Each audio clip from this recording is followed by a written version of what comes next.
Bueno, hoy es martes 7, 2026.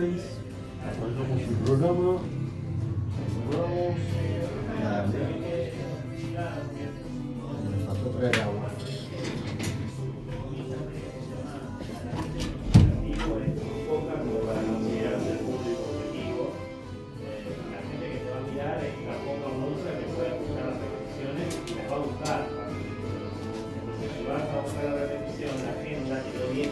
¿De qué parte de Colombia sos? Y mira, yo nací en Bogotá, ahora igual les voy a contar, pero en realidad me crié en el campo, en un pueblito llamado Tinjacá, que en dialecto chipcha significa pueblo del gran cacique. 3.500 habitantes, y no revisé, cuando yo me fui tenía 4.000, se ve que 500 perecieron. Y ahora están en ¿Y 3.500. qué es por la montaña o Sí, cerca del mar? no, es en la montaña, es en la cordillera central de Colombia. Es un pueblo andino, un pueblo que comparte una geografía parecida a la de Bogotá, ¿no? Es montañoso, pero está bastante alejado de la capital, o sea, tuvieron que vivir el territorio porque era muy grande, ¿no? ¿Vos te pones auriculares? Sí, Nosotros voy a le ver. esquivamos. ¿Le esquivan? Bueno, yo también. Si ustedes no ponen nada, o sea, no pasa nada. Yo lo uso a veces porque tengo muchas cortinas y para escucharme a Sí, mí obvio, misma. ahí sí. O algo al principio por ahí para ver si cuando me da aire. Me prende la luz y listo. Con Aldana. Aldana es una genia, Sí, es una genia de verdad. Voy a cerrar.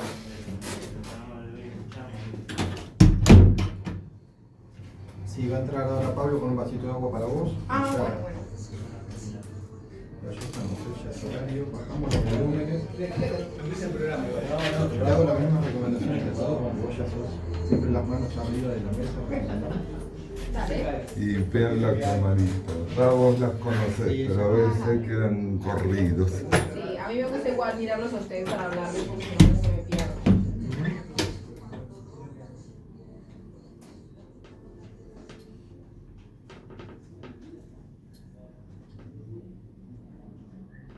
Belandia. Belandia.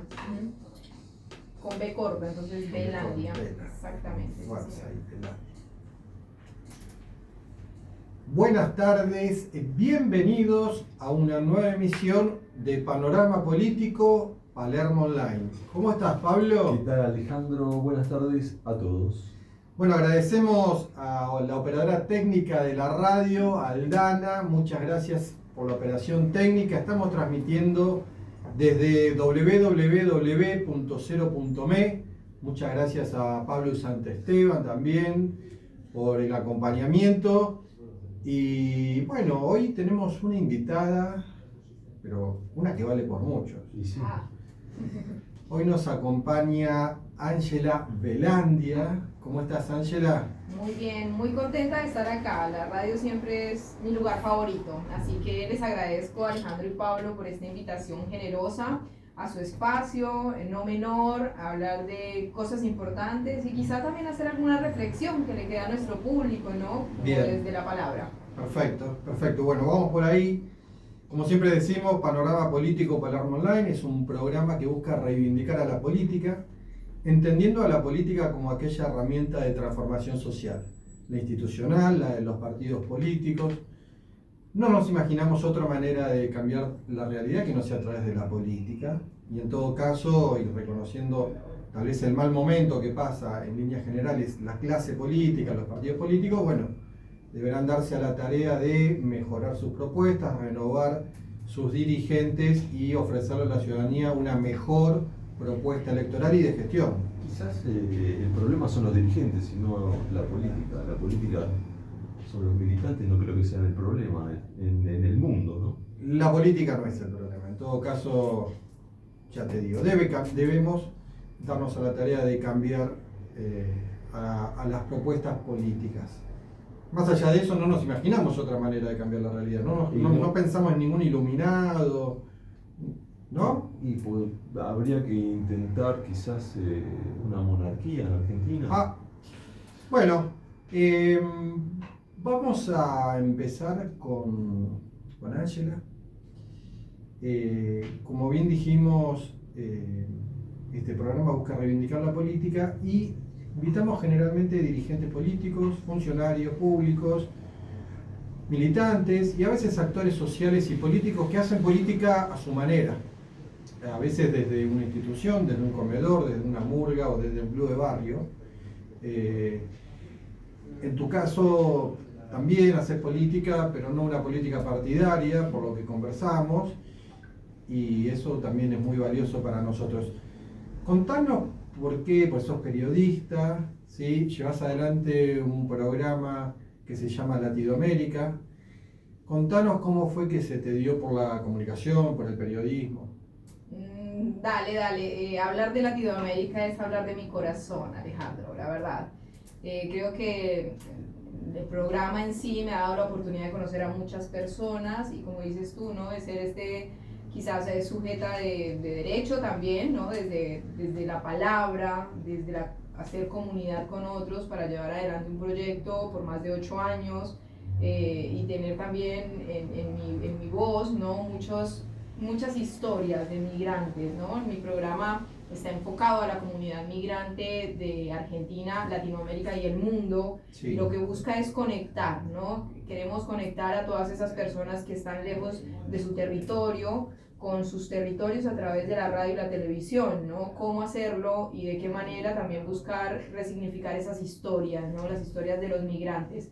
No solamente de estos artistas o músicos o sujetos que tengan algún tipo de historia para contar, sino también desde la parte de consultoría, ¿no? De brindarles una información de valor para que puedan ayudarse a sí mismos dentro de lugares en donde el valor de la palabra y de la información es muy poderosa, ¿no?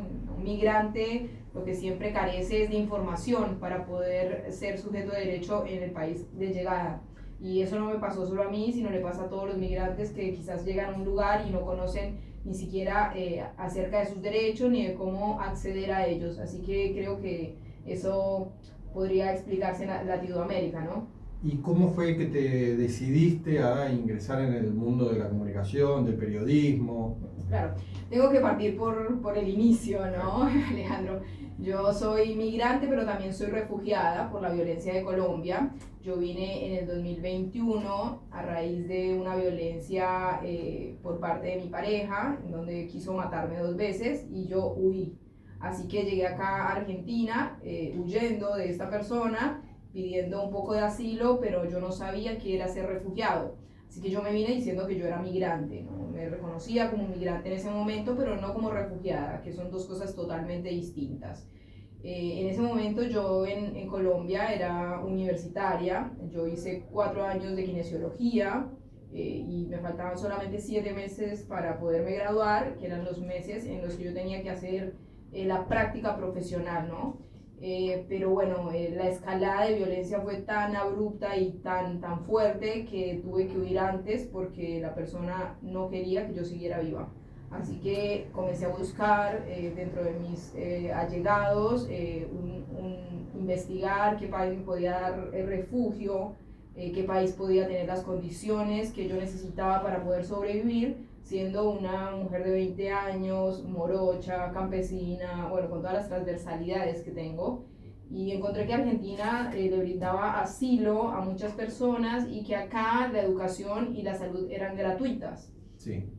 Entonces, al ver eso, yo dije, bueno, este puede ser un buen país en donde me pueda desarrollar y pueda volver a nacer, porque en realidad no podía traer mi historia de allá, arrastrarla por el miedo que tenía de volver a ser víctima, ¿no? Entonces, bueno, cuando llegué acá, fue como también un volver a nacer, pero tuve que dejar a mi familia, o sea, cuando pasas la frontera, en realidad, que es subirte al avión y bajarte acá, tienes que alejarte de la persona que te está haciendo, que te está violentando por lo menos por 2 años, ¿no? Para poder pedir la condición de refugiado. En ese momento yo no lo sabía, pero a mí en Colombia me recomendaron que no volviera durante 3 años y que no tuviera ningún tipo de contacto con mi familia. Entonces claramente pues yo seguí todo lo que me decían para no poder, o sea, para poder desprenderme de esa violencia. Sí, qué fuerte, porque no solamente alejarte de tu país, sino también de tu familia. Por supuesto, y creo que esto le pasa a muchas personas que son refugiadas y que entienden que su vida está por encima de muchas cosas que tienes que dejar, ¿no? Volver a nacer en un país en donde no conoces a nadie, además. Bueno, yo vine acá en el 2021, perdón, en el 2011. En ese momento, bueno, recordamos que no había casi teléfonos celulares, ¿no? Como que tuve que aprender también a patear la calle para buscar trabajo. Yo era universitaria allá y lo que implica en Colombia ser universitario es que vos no puedes trabajar y estudiar al mismo tiempo porque estás dedicado 100% a tu universidad. Así que como que en ese contexto tuve que llegar acá a aprender a trabajar, ¿no? Y a trabajar en lo que fuera porque mi misión no era volver, o sea, no podía volver. Entonces, bueno, en ese contexto también hablemos un poco también de la política y las políticas que se han desarrollado, si quieres, en este tiempo, en donde, bueno, yo me di cuenta que hay un cambio enorme en los protocolos para el femicidio, que cuando a mí me pasó, la gente no lo veía así. Inclusive mi familia me decía que yo había tenido la culpa de lo que me había pasado, y eso fue lo que me llevó a huir. Entonces, bueno, ahora quizás los gobiernos un poco han cambiado esa mirada, y en Colombia ya existe un protocolo para las víctimas de violencia de género que ya no es llamado ni un crimen pasional, ni la mató porque seguro algo le hizo, sino en realidad somos víctimas de una violencia que es muy frecuente en Colombia, pero que queda atravesada y poco visibilizada por la violencia que tenemos interna, ¿no? En un país violento, con guerrillas, con comunas, con mucha violencia también hacia los partidos políticos que no son de derecha. Entonces como que queda invisibilizada un poco la violencia de género, que es muy abrupta, que es muy común y que se permea en todos los estratos sociales, ¿no? Yo allá estudié en una universidad, la segunda universidad más cara del país y la de segundo mejor prestigio, se llama la Universidad de La Sabana, porque era becada, no porque tuviera la plata, ¿no? Yo vengo de una familia bastante humilde. Pero siempre como que tuve una facilidad por la educación, ¿no? Como que siempre se me dio y me becaron, ¿no? Entonces yo fui a estudiar a esa universidad kinesiología. ¿Y por qué kinesiología? Porque en Colombia, al estar atravesado por la violencia, una de las carreras que más da dinero y que más da trabajo es la kinesiología. La recuperación. Claro, la recuperación. Bueno, mucha información en poco tiempo. ¿Cuál es la base machista en Colombia? Porque no es la primera vez que yo recibo información de que los colombianos son extremadamente machistas y violentos. ¿Cómo nace ese machismo en Colombia? Es una pregunta muy difícil, muy profunda también, pero yo te diría que desde mi experiencia personal y familiar, está nacida en los patriarcados, ¿no? Las familias en Colombia, en la mayoría de las regiones, son familias patriarcales, en donde a los hombres se les da educación, se les brindan las mejores oportunidades, y las mujeres estamos relegadas un poco al cuidado, ¿no? Al cuidado de la familia, al cuidado del patrimonio, pero no estamos vistas como de manera importante. Y esto queda demostrado solamente con que en el poder somos quizás la primera de las generaciones en las que tenemos a una vicepresidenta mujer, ¿no? En Colombia nunca se llegó a que una mujer ocupara un cargo de tan alto valor, y si lo quiso fue secuestrada, por ejemplo como Ingrid Betancourt, ¿no? Que duró secuestrada un montón de tiempo por haber querido quizás incursionar un poco en la política y haber querido ir a negociar con la guerrilla, ¿no? Y esto es una demostración de por qué ese miedo al poder de la mujer, ¿no? También un poco, ¿no? Y además, bueno, nuestra vice es negra, más, o sea, no solamente es mujer, sino que es negra, ¿no? Pertenece a esas clases más vulnerables en Colombia, que son las clases afrodescendientes, y que también están paradójicamente en los lugares más ricos de Colombia, porque justamente la gente afro está en los puertos, y está en los lugares donde están las minas de oro y de esmeraldas. Entonces imagínate, o sea, es como, yo creo que también es como una estrategia, es una estrategia política y social, que a la mujer no se le dé tanto poder, porque en realidad cuando llegamos al poder somos muy poderosas. Y hay ejemplos como la ex dos veces presidenta Cristina Fernández de Kirchner y como la presidenta de México, que son Sí, como sí, sí. La personas. actual presidenta de Italia, de Chile, acá cerquita, Bachelet, varias. A mí me parece Es muy buena. muy bueno. Bueno, Argentina tuvo como una historia sobre el tema de violencia contra las mujeres, pero hoy, después de las políticas activas que se propusieron diferentes partidos Fue políticos, evolucionando. No sí. hay grieta en eso. me No, parece. Argentina me parece que está muy bien. Y yendo directamente a la violencia de género, ¿cuál era el arquetipo de esta pareja tuya que era tan violento? ¿Y que era un psicópata narcisista, Sí, era psicópata narcisista. un psicópata narcisista de manual, parece? De manual, era de manual, pero bueno, a mí Un integrado, un psicópata narcisista integrado se Sí, denomina. y encima de la urbe, es decir, de la capital, ¿no? Yo soy, te lo estaba contando un poco antes, en realidad yo nací en Bogotá en 1990, justo me tocó la violencia más cruel de Pablo Escobar cuando arremetió contra la capital. Mi madre y mi padre fueron campesinos de nacimiento, pero en Colombia hay varios fenómenos de desplazamiento que tienen que ver con las oportunidades. ¿Sí? A mi madre nació en una cuna muy machista, en donde a ella no le dieron educación, solamente le dieron educación a sus hermanos varones. Y en ese contexto ella decidió irse antes de que la casaran por obligación, porque a las mujeres en el campo las casan por obligación pasados los 16 años en aquella época. Y ella, al ver que la iban a casar por obligación, decidió huir, decidió irse. Entonces es como que una historia que se repite en mi familia, ¿no? Yo todo esto lo tuve que sanar, obviamente, porque mis clanes me lo pedían y porque para estar acá tenía que haber hecho eso, ¿no? Creo que el valor también de la palabra es eso, sanar para quizás hacer esta reflexión para mí, para los míos, ¿no? Y para quienes nos escuchan, que si hay alguna víctima de violencia, no se queden ahí, porque siempre hay una manera de salir de esa violencia, que es un círculo muy fuerte en el que te ves casi como cegado, ¿no? Si piensas que no hay una salida, pero la hay, ¿no?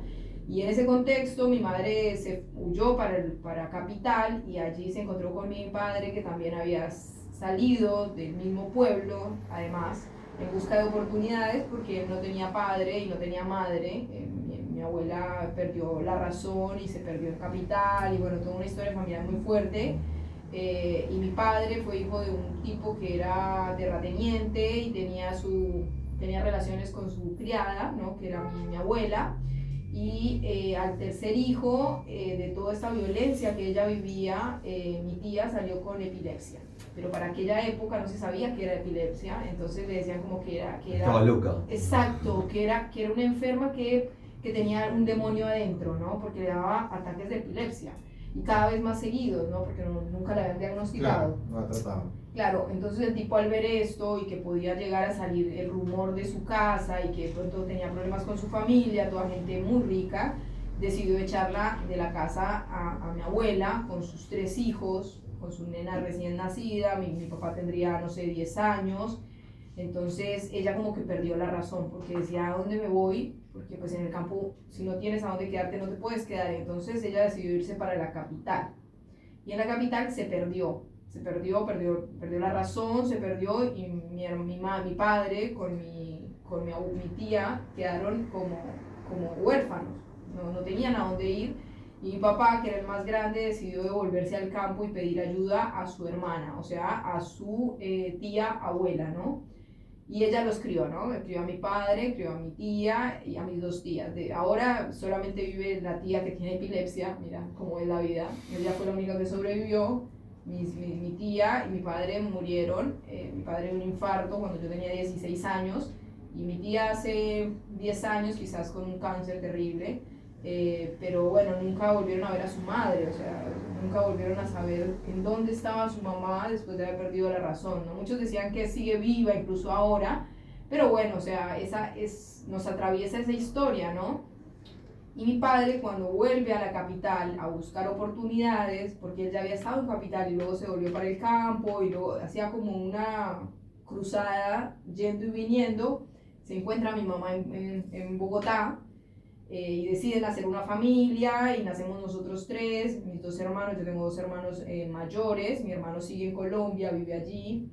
Mi hermana sí vive acá en Buenos Aires, se vino después de que yo me vine, a los años. Y claro, 1990 nazco yo, 1991 explota la guerra de Pablo Escobar contra el Estado colombiano, en donde dinamitaba todo el centro de la capital. Y mi padre trabajaba en una empresa que todavía es una de las más grandes y que le hace competencia a Coca-Cola, que se llama Postobón, en donde él era distribuidor. Él manejaba un auto que distribuía por toda la capital. Y en una de esas, un buen día, al señor Pablo Escobar se le dio por poner una bomba cerca de donde estaba él repartiendo. Él no se bajó del auto, pero su compañero sí, y a su compañero le voló 4 dedos, la onda expansiva, le voló 4 dedos de la mano. Mi padre llegó a contárselo a mi madre comenzó con un terror que no podía estar sola en la casa. Entonces, como ella tenía 3 hijos a su cargo, mi padre no tenía padres, mi madre no, o sea, en realidad ellos no sabían hacer otra cosa que no fuera mi padre ser conductor, y ella embotellaba vinos. Le dijo, no, vámonos, devolvámonos para el campo, vámonos a mi casa. Mi madre sí tenía sus padres vivos, mis abuelos maternos. Vámonos para allá, no me importa volver a cultivar el campo, yo me voy, yo me devuelvo. Y el terror los obligó de nuevo a desplazarse hacia el campo, ¿no? Y allí, pues bueno, nada, me crié yo. Entonces por eso no puedo decir que soy capitalina, porque yo nací en capital. Mi documento dice Bogotá, Distrito Capital, pero me crié ahí en este pueblito que te digo que es pequeñito. Contanos cómo viviste tu infancia en el mundo Pablo Escobar. ¿Y Pues mira, cuál es también inclusive, cuál es la relación que vos tenés con el perico? Los colombianos, qué nivel de consumo tienen? Y bien. si eso aumenta o disminuye la problemática de adicciones y de violencia de género.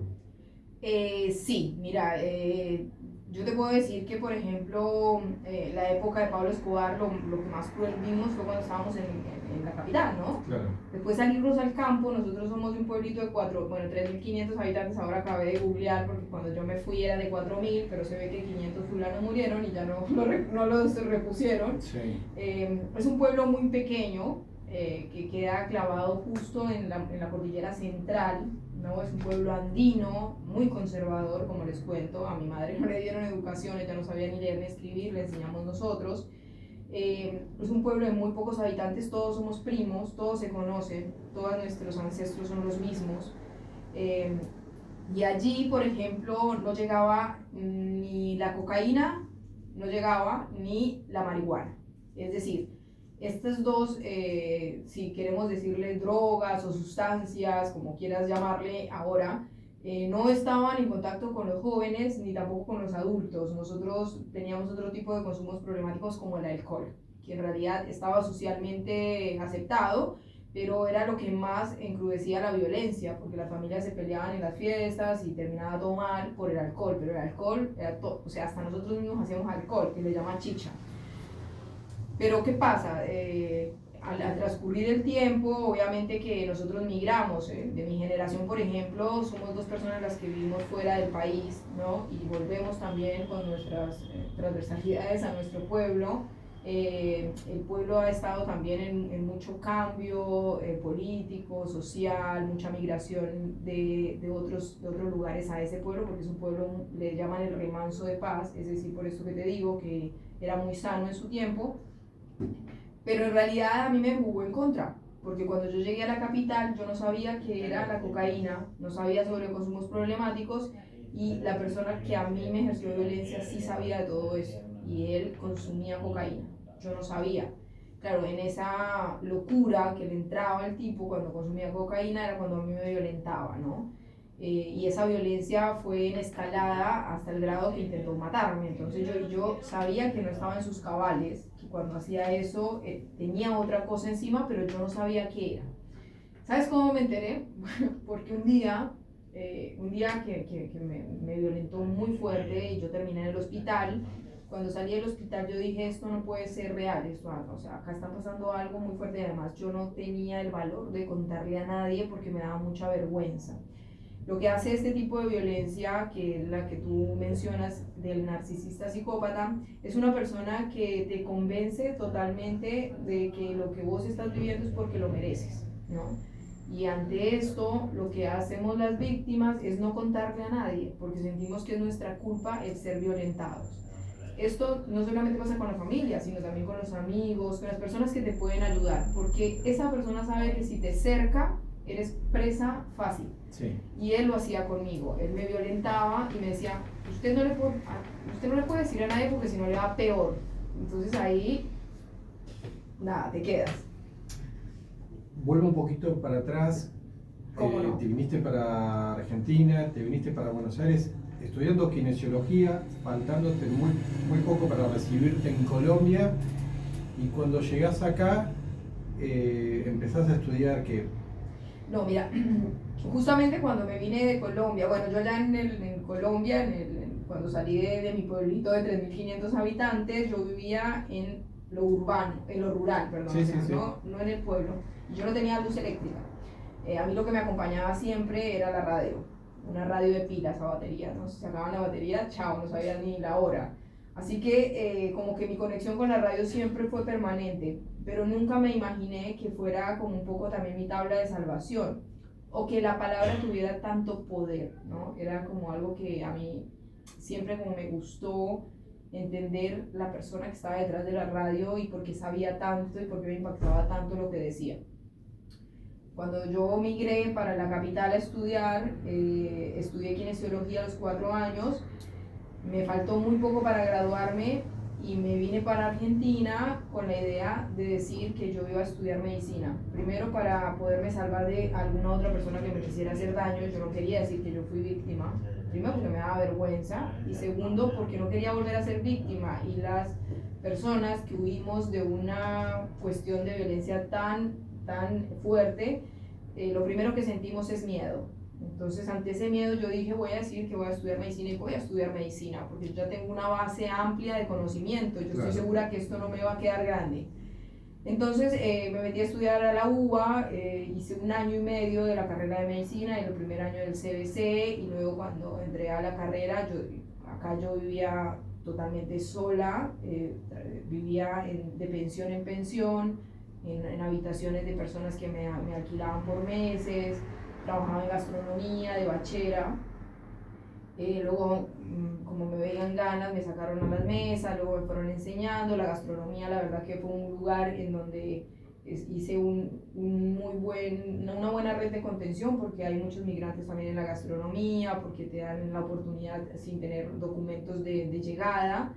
Y además también te dan el dinero día a día, entonces vos lo necesitas para pagar en una pensión, a vos te cobran el día. Entonces, bueno, comencé ahí a trabajar y iba a la universidad, y mis compañeros mismos me decían, Angie, vos estás loca, vos no puedes estudiar medicina haciendo lo que haces, acá esto es para la gente que la bancan. Y claro, yo me quedaba dormida en la clase, estaba todo el tiempo súper cansada, no podía rendir porque era muy difícil ir a la universidad y más a medicina y trabajar de gastronomía, porque encima las jornadas de gastronomía son larguísimas. 12 horas.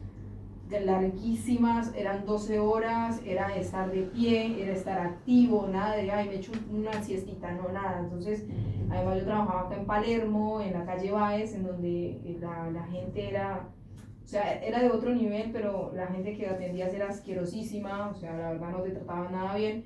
Entonces yo decía, bueno, ¿qué hago, no? Como con todo esto, ¿cómo hago para seguir con mis sueños, no?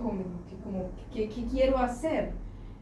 Yo siempre fui una lectora empedernida, pues allá en el campo uno no tiene televisión, o sea, lo único que uno tiene son los libros, ¿no? Sí. Siempre me gustaron mucho las historias que narraba Gabriel García Márquez desde la humildad de un escritor que no fue periodista de título, sino fue un tipo que hizo su carrera claramente desde el corazón, ¿no? Inclusive Pico fue un exiliado de Colombia por eso, por escribir una verdad que nadie quiso decir, ¿no? Relato de un náufrago fue el libro que lo expulsó de Colombia porque lo comenzaron a perseguir, dado que denunció un hecho que para Colombia era nadie sabía, ¿no? Que estaban haciendo contrabando desde Estados Unidos, y el tipo hizo una crónica, ¿no? Y esto se vuelve un libro, pero eso en realidad fue una crónica. Entonces como que yo siempre fui como muy de la utopía de Gabriel García Márquez y un premio Nobel de literatura. Yo decía, si se puede, esta vaina es, no sé qué, el poder de las palabras, lo importante de la lectura, como que te abre otros mundos. Inclusive yo llegué a Argentina por leer, porque me puse a leer qué era Argentina. Claro.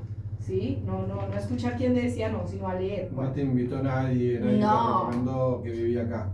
Claro, no, era una lectura juiciosa de qué dicen otros y qué pasa allá, ¿no? Que yo desconozco acá. Entonces como que cuando me di cuenta del valor de esa palabra y de esa lectura, dije, para mí que lo mío es eso, creo que yo por ahí puedo tener madera para escritura. Y en el colegio la verdad que siempre me iba muy bien en castellano, que le llaman allá, que en realidad es escribir y leer, ¿no? Y dije, ¿por qué no, Ángela? ¿Por qué no, Ángela, periodista? ¿Por qué no? Y comencé a soñar con eso fuerte, a soñarlo y ya me olvidé de la salud, aunque a mí siempre me gusta la rama de la salud. Yo creo que es fascinante y conocerse a uno mismo y conocer cómo trabaja el cuerpo, ¿no? Y eso también Después uno ata hilos porque uno dice, ¿para qué estudié esa vaina? Cuando yo estaba ahí lavando los platos, chicos, yo decía, ay, Dios mío, si mi mamá me viera. Aparte, yo no le contaba a mi mamá mis penurias acá porque ella se sentía muy triste de todo lo que me estaba pasando, ya no me pudo salvar. Y yo decía, ¿para qué carajo me va a servir eso? Tanto que estudié, porque claro, allá becada tenía que ser promedio, allá se puntúa del 0 al 10, Sí. para ser becado tienes que estar 9.5 todo el año, o sea, una cosa bestial. Y yo decía, ¿para qué me maté tanto estudiando? Ay, mira cómo estoy acá ahora y las manos todas arrugadas de toda la noche lavando platos. Y yo decía, bueno, en algún momento me va a servir para algo esa vaina. Yo dejo ahí, así que todo lo que uno aprende no es en saco roto, como dicen en mi país. Y bueno, seguí viéndome hacia adelante y viendo qué podía hacer, ¿no? Qué podía construir con eso que me había pasado tan fuerte. Y no victimizarme, porque yo sabía que si me victimizaba, alguien iba a utilizar eso en mi contra y me iba a volver a pasar. Eso era algo que yo tenía como un mantra, ¿no? Comencé como a pensar cómo podía hacer eso realidad sin volver a la universidad pública, Sí. porque ya me había pasado esta cosa con la universidad pública. Y comencé a trabajar para ahorrar, para pagarme el primer año en una universidad privada que me permitiera hacer las dos cosas, trabajar y estudiar. Te voy a cortar ahí, ¿Cómo porque no? llegamos a la mitad del programa. Mira. Bueno, Así que vamos a ir con unos avisos publicitarios y volvemos en unos minutitos.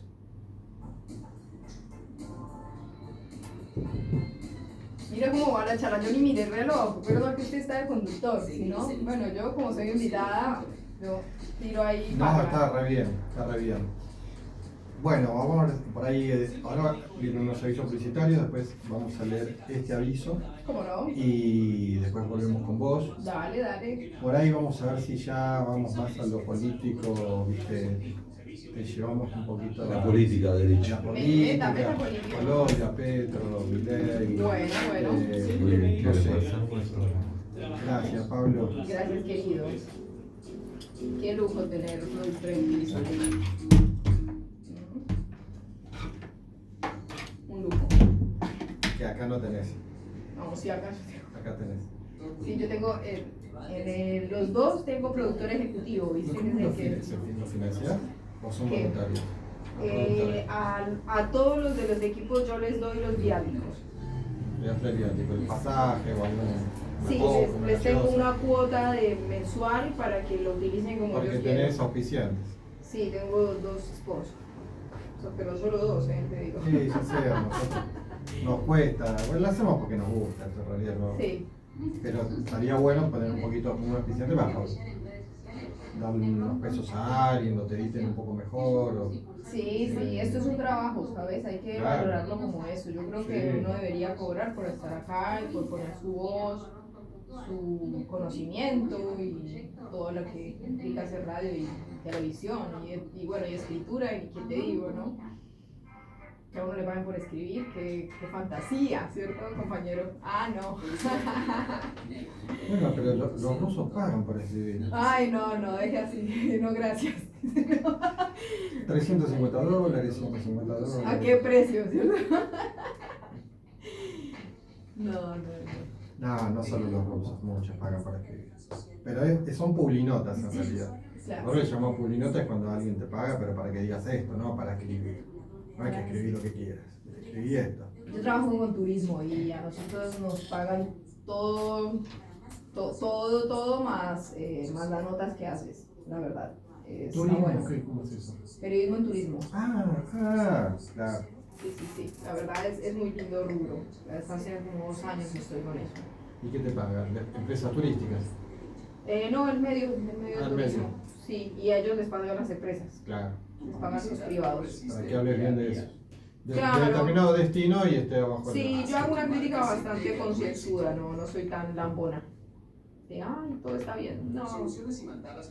Viniste en 2011 entonces, Vine en hace 2011. 15 años. Estás cumpliendo 15 años de Este Argentina. año, 15 años, 23 de agosto.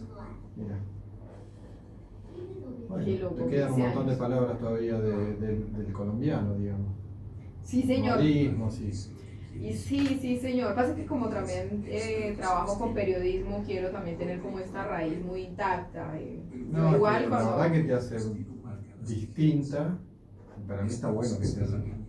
Nosotros estamos aburridos acá, todos hablan igual. No crea que hay muchas diásporas. Hay un montón de inmigrantes en Argentina. Muchas diásporas. Es un país de Hace inmigrantes. poquito de Totalmente. Bueno, ahí volvemos.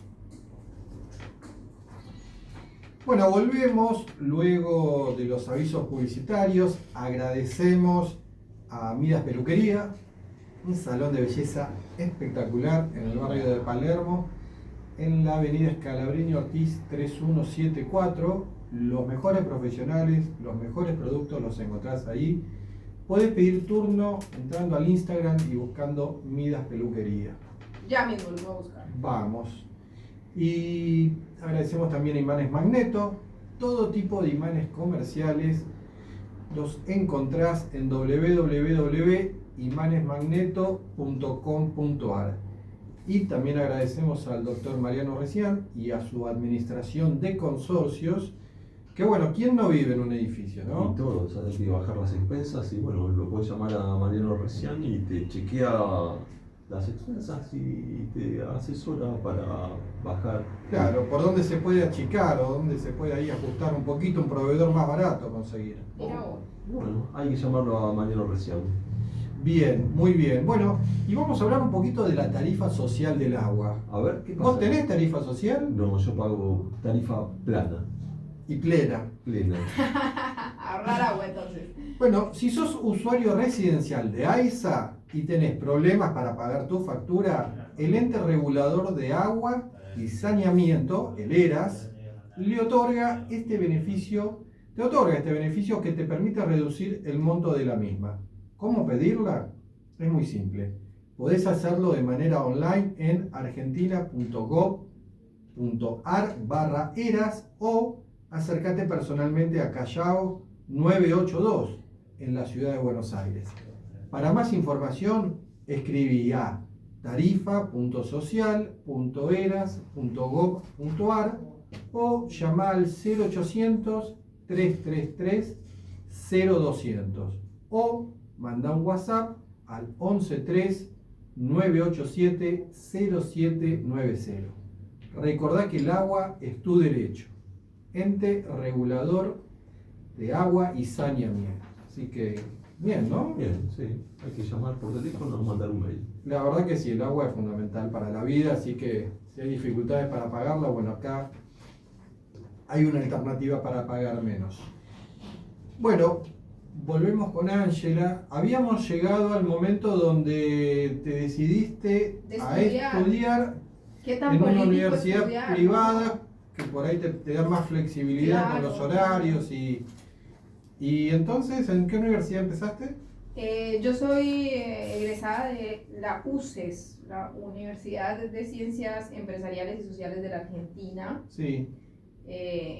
Ya ni me acuerdo hace cuánto, pero hace mucho. Y en el interín estudié también en México, me fui de becada un año allí.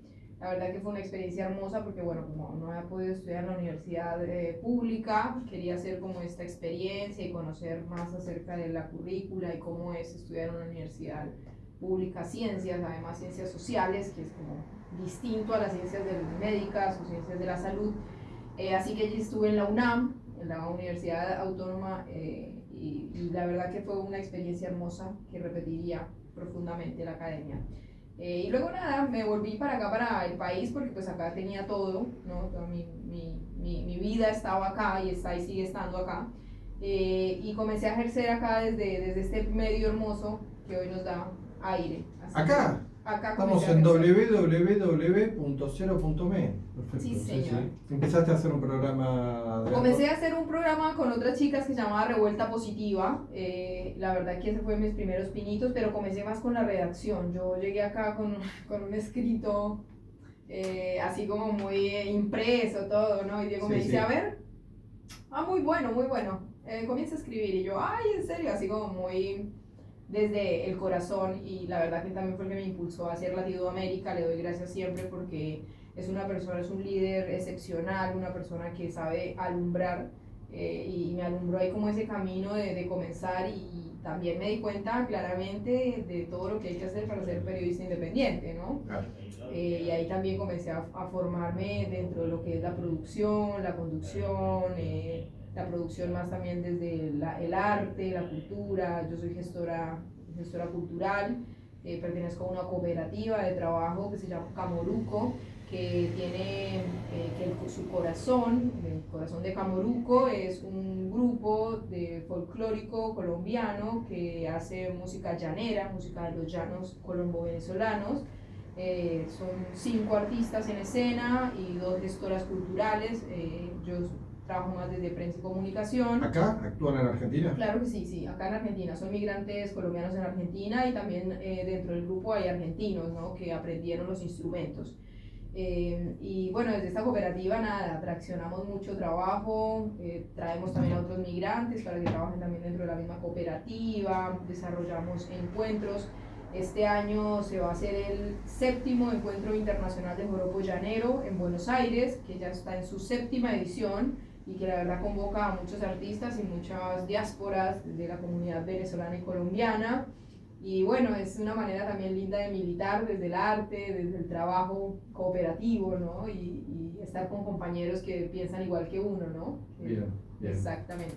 Ángela, vamos a la política argentina. ¿Cuál es tu posición, tu visión sobre esta nueva realidad que tienen los argentinos del presidente en ejercicio Javier Milei? Y yo la verdad que estimo mucho al pueblo argentino y yo he aprendido mucho sobre la militancia estando acá, no solo porque me dieron la oportunidad de sanarme como persona, de conocer la militancia de las mujeres desde la ley del aborto, desde estos protocolos para el femicidio. Creo que todo eso hace a la política y a la sociedad en sí misma.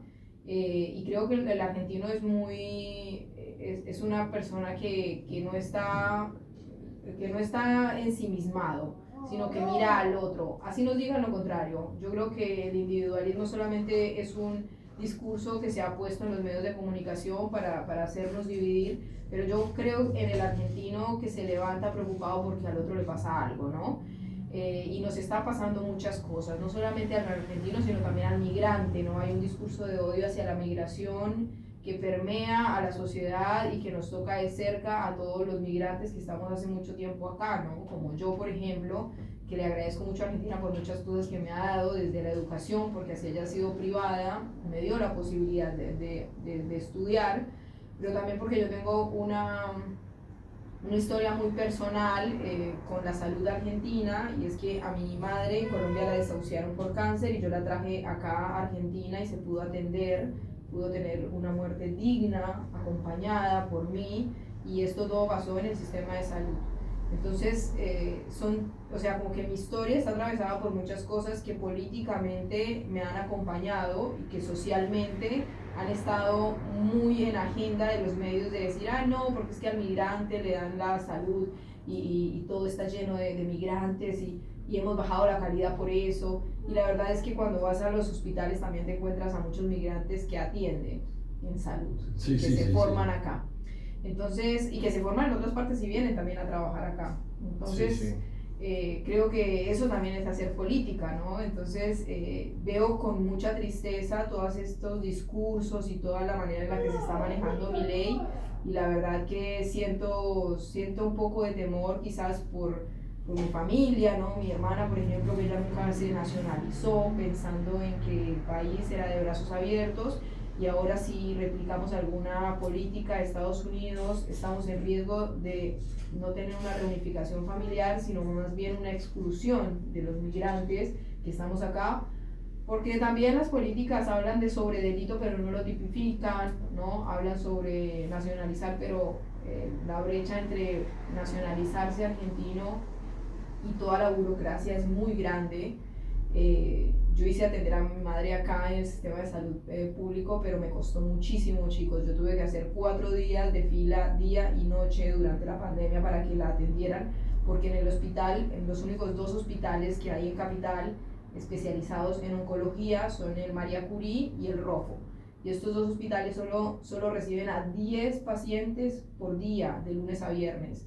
Imagínate la cantidad de gente que tiene cáncer en el país y que viene desde el interior también a atenderse. Y no era solo yo tenía la posibilidad de ir yo a hacer la fila, pero venían los enfermos a hacer la fila conmigo ahí día y noche.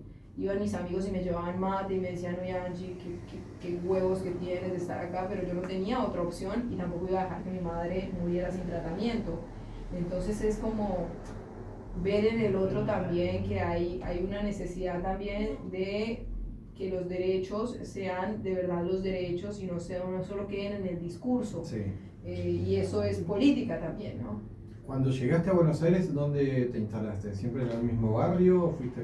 No, Alejandro, si te dijera, yo tengo más mudanzas, mijo, que no sé, que una maleta de inmigrante, así como dicen. Y yo he vivido en todos los barrios. Yo he vivido, mira, el primer barrio al que llegué fue justamente a este barrio de acá, sobre Sí. la calle Humboldt y Córdoba. Ahí Sí. había una casa en donde casi todos eran colombianos, y por un grupo de Facebook me invitaron a habitar ahí esa casa. Ahí duré como un mes, luego me fui para el barrio de Villa Santa Rita, que queda entre la Paternal y ahora no sé, Devoto, de Paternal y Devoto. Pero luego viví en Once, viví en La Boca, o sea, ¿Y actualmente? ahora estoy viviendo en el hermoso barrio de Boedo. Bien. Muy Lindo lindo. barrio. Bueno, y te pregunto por Colombia. ¿Qué seguís? ¿Seguís informada respecto de Colombia? ¿Cómo ves hoy el gobierno que tiene Colombia, que es el gobierno de Petro? Y en Sudamérica, que hay como países identificados con un bloque ideológico y otros con un bloque distinto. ¿Cómo está hoy la situación en Colombia? Bueno, como todo cambio aprieta, ¿no? Cuando algo cambia, aprieta, y hay políticas que vienen muy instauradas también en la mentalidad colombiana, y que también se han dado muchos discursos desde el poder, desde los medios de comunicación, y en Colombia hay un tire y afloje de la gente que quiere este gobierno y la otra quien no lo quiere, ¿no? Claramente duramos muchísimos años con un gobierno de derechas, en donde cambiar también la mentalidad del pueblo es difícil, pero bueno, a este gobierno lo hizo ganar la gente joven y el movimiento de afrodescendientes, ¿no? Y de mujeres.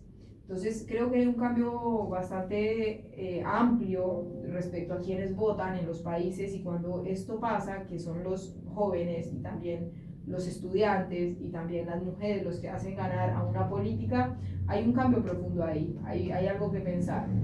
Pero también lo vemos desde los que estamos afuera, en el exterior, porque por ejemplo, yo te voy a dar un ejemplo así muy tácito, porque bueno, la política es esto, es dar ejemplos desde lo que nos pasa, ¿no?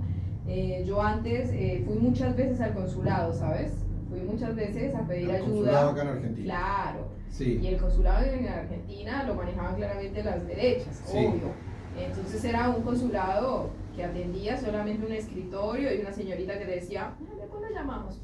Y uno con un problema bien tremendo, ya menos escúchame, cero puertas abiertas. Desde que cambió el gobierno y llegó Petro es un gobierno que además también está como hecho para el pueblo, ¿no? O sea, sin tener un discurso zurdo, lo que te estoy diciendo, pero en realidad en la práctica abrió el consulado. Abrió el consulado. Cambió personal. Sí, ¿El no personal solo viene desde Colombia? no cambió el personal, cambió algunas piezas claves en donde la atención al ciudadano se da, porque hay cosas que no se pueden cambiar tan rápido, porque obviamente que eso implica desmembrar ciertas cosas, que tampoco está bien, porque por ahí de pronto la persona que estaba trabajando en ese lugar no tenía la culpa. Claro. Eran las políticas lo que le hacía que se ejerciera ese poder y esa forma de atender. Entonces, pero en realidad, te digo, literalmente abrió el consulado cuando llegaron los nuevos dirigentes, cuando llegó toda esta nueva fuerza, se abrió el consulado para invitar a los colombianos a que fuéramos a decir qué hacíamos en Argentina, si éramos sujetos de derecho en Argentina, si teníamos alguna problemática, si éramos periodistas, si éramos médicos, si teníamos alguna organización social, si pertenecíamos a alguna cooperativa. Sí.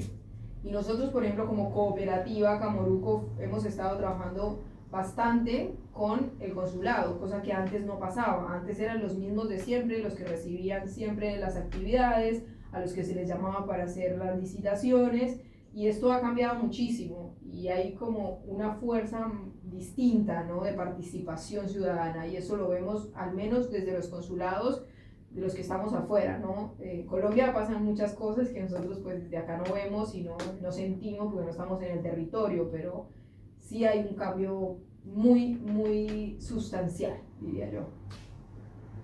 Me quedé pensando en aquel Argentina 0, Colombia 5. Ah. Yo quería saber cosas más mundanas. A ver. ¿Qué sabes cocinar de la cocina típica colombiana? Uy, yo te puedo cocinar muchas cosas de casa, soy muy casera porque la forma también de la migrante es uno de trasladarse a su territorio es con la comida y con la música, ¿no? Creo que por eso también hago Latinoamérica, porque a mí la música me atraviesa. Y en mi casa yo como arepa, hago arepa a veces, cuando no tengo mucha pereza porque la arepa requiere su tiempo de producción. Los frijoles, me gusta mucho la comida contundente, siempre lo que tenga guisos, las especias, el plátano que ahora los compañeros venezolanos hicieron popularizar más porque ellos son más gastronómicos que nosotros, y ahora ahora encontramos harina de arepas y plátanos para freír y todo eso en muchas partes, pero eso también se lo debemos a la migración venezolana, que se ha puesto muy en marcha la gastronomía venezolana en Buenos Aires. Nosotros antes por ahí sí, pero no eran tantos, y ahora hay muchísima gente que come mucha comida que es también de nuestra región. Entonces si a mí me invitan a un lugar, yo llevo alguna cosita colombo-argentina, ¿viste? Como para no hacer a la gente obligada a que coma lo que yo llevo, pero si me dices, la gastronomía argentina también me atravesó mucho, porque yo te hago un asado perfectamente, te preparo algún tipo de otra preparación, que por ahí de pronto si estás en Colombia, tomo mate, por ejemplo, yo tomo mucho mate en mi casa, a mí me acompaña el mate a la mañana, entonces como que he encontrado también mi refugio en estas cosas del compartir argentino, porque a mí me gusta mucho el sentimiento del argentino al compartir. Yo cuando llegué acá creo que yo sané porque tuve una red de contención de un país que era muy amigo, me hacía sentir como en mi casa, y eso a mí me ayudó a sanar porque después de una historia tan violenta vienen también las secuelas, ¿no?, de esa violencia, porque yo huí, pero conmigo se vino mi historia también, ¿no? Y poder quizás ahora decírsela a ustedes sin quebrarme, sin llorar, y haciendo también lo que yo hago todos los días, que es militar también desde la paz, desde el amor, desde la no violencia, es perdonar y perdonarse, ¿no? Al tipo este yo lo perdoné. Sí, no, ni hablar. Ya está. Ya está. Ya está. Contacto cero y chao. ¿Pudiste Totalmente. reiniciar otra vida? ¿Formaste familia? Yo no estoy ni casada ni tengo hijos, pero nunca jamás me quedo en tener rencor hacia el hombre, ¿sabes? No creo que esa sea la forma de atravesar un duelo como el que yo viví. Y además también porque, bueno, yo viví la muerte acá de mi madre, la tuve que volver a llevar a mi país, yo la traje viva y la llevé muerta en un cobrecito. Y todas estas cosas te atraviesan y creo que la mejor forma por ahí de ver a tu historia y de que esto le sirva a otros es de esta manera, ¿no? No guardar el rencor, no estar como en esta victimización, sino también saber que las cosas siempre pasan por algo, ¿no? Como que somos historias que están atravesadas por un montón de cosas que o nos hace más fuertes o nos hace seguir metidos cada vez en un hoyo, ¿no? Y depende de uno también, cómo atraviesas tu historia, ¿no? Y por ahí de pronto el periodismo esto me ayudó, ¿no? A sanar desde la escritura. Yo desde siempre escribo, yo siempre que estoy mal agarro un papel y comienzo a escribir. Siempre que me siento sola escribo, porque siento que estoy acompañada de alguien que en algún momento me van a leer. Y eso también hago acá desde Latinoamérica, desde Punto Cero, desde el equipo que tengo, y la gente que está conmigo siempre sabe que conmigo va a encontrar una escucha, una palabra amable, y es una forma también de militar eso. Ángela, ¿sabés cuántos migrantes colombianos están en Argentina? Uy, no sé, pero podemos preguntarse al señor Google, pero sé que muchos. Igual Colombia es un país particular porque ahora hay mucho retorno de colombiano al país por el tema del cambio de políticas. Muchos de los que nos fuimos también nos fuimos por temas de violencia, como en mi caso, en donde cuando ves que quizás allá la economía está mucho mejor, te devuelves. Si está mucho mejor el país, la gente tiende a traccionar de nuevo a su casa, ¿no? Los que ya estamos acá hace mucho tiempo también hicimos familia acá, ¿no? Mi hermana, por ejemplo, tiene 2 hijos que son argentinos, ¿no? Porque su esposo es argentino. Mi hermano tiene allá 4 hijos que obviamente son colombianos y que él no se iría de Colombia, ¿me entiendes? Entonces es como, es una familia, le digo yo, una familia en bloque, porque quizás yo me voy a Colombia y tengo allá mi familia, pero yo estoy acá en Argentina y tengo a mi familia. Y como yo no tengo familia, me gustaría migrar, por ejemplo, ¿sabes? O sea, como dejar acá la semillita de Latinoamérica, irme para otro lugar y montar allá otro Latinoamérica, otra casa, pues. Así que es como... Estás abierta a esa posibilidad. Y los migrantes tenemos una cosa, es que después de que migramos una vez ya no nos da miedo volver a migrar. Claro. Porque es como ser libre un poco, ¿no? Cuando te desligas de muchas cosas, que casi todas son encima cosas físicas, ¿no? De lo material, aprendes a vivir sin tanto equipaje, ¿no? Como a vivir con lo justo y necesario. Si tuviese que ir yo a Colombia y elegir alguna playa, alguna localidad, ¿cuál me recomendarías? Y anda al Tayrona, donde están los indios que dieron nacimiento a nuestras culturas. Es un lugar privilegiado de la naturaleza, en donde además los indígenas de ahí están como un poco vírgenes, digo yo, ¿no? Porque ellos aprendieron a vivir sin la modernidad. ¿En serio? Sí, entonces en su Sierra Nevada, que para ellos es súper poderosa y es sagrada, tienen muchos ritos, muchas culturas, muchas historias que a uno lo atraviesan y que uno desconoce porque claramente estamos metidos en la modernidad, ¿no? En la internet y en todas estas cuestiones que son re lindas porque, bueno, nos acercan a muchos mundos, pero también nos alejan de muchas verdades, ¿no? Como que pensamos que eso es lo único que existe o lo que es verdad, ¿no? Y en el periodismo, bueno, sabemos que verdad puede ser muchas cosas, así que creo que si te tengo que mandar para un lugar, andate a la Sierra Nevada de Santa Marta. ¿Y hay playa ahí? Indígenas. Sí, señor, está el Parque ¿Hay Tayrona. playa, hay sierra? Claro, está el Parque El Tayrona, que es uno de los parques, reservas naturales de Colombia, y como te digo que están ahí los indios, que ellos hacen como todavía hasta Rituales, sí. trueque, ¿viste? Ellos no Bien. manejan dinero, manejan trueque. Entonces como que hay una cultura bien ancestral y linda que puedes conocer, sino también Medellín en sus lejanías de la urbe, tiene espectáculos hermosos de cafetales, de montañas, así que Bueno, bienvenidos a Colombia siempre, y más ahora que hay más un ritmo más lindo de sociedad, así que es un buen momento. Bueno, ya estamos viendo a los muchachos de la cantera deportiva y a Julia que Sí, están sí. para ingresar en cualquier momento y hay mucha información deportiva. Sí, señor. Así que ahora en un ratito está jugando Atlanta con Chicago, me imagino que los muchachos van a hablar del tema. Bueno, agradecemos a Aldana, la operadora técnica de la radio, agradecemos a Ángela Gracias a ustedes. Belandia, ¿verdad? Sí, señor, Belandia. Por esta entrevista, por esta participación. Gracias, Pablo Rubín. Muchas gracias a Ángela y a vos, Alejandro. Sí, y bueno, y gracias a quienes nos estuvieron mirando y escuchando e invitarlos a que el próximo martes a las 19 horas nos vuelvan a acompañar. Muchas gracias. Mira, qué linda charla, oye. Yo me acordé de muchas cosas que ya ni me acordaba. ¿Sabés lo que nos pasa con muchos de los invitados? Que terminamos hablando más acá que en el resto del día.